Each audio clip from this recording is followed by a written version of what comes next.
سلامونه. ولسمشر قطر کې د بین الافغاني مذاکراتو په ترسره کېدو موافقه ښودلې.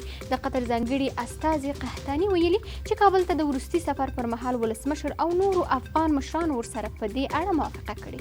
د ملي امنیت شورا ویان وایي طالبانو په تیره یوه اونۍ کې 222 تروریستي بریدونه کړي چې پکې 422 تنه افغان امنیتي ځواکونو ته مرګ ژوبله اوښتې ده.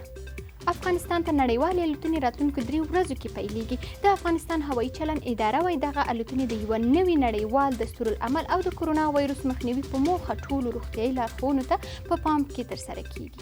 د ملي دفاع وزارت په وینا چې افغان ځواکونو د پکتیکا ولایت په زیړک ولسوالۍ کې د طالبانو برید په شا تنبولې، 8 تنه یې وژلي او 6 نور یې ټپیان کړي دي. او د 40 ساعتونو په تیریدو سره هیواد کې د کرونا وایرس 604 تازه مثبتې پیښې ثبت شوي، 20 تنه له دې ناروغۍ څخه مړه شوي او 1540 تنه بیرته رغېدلي دي.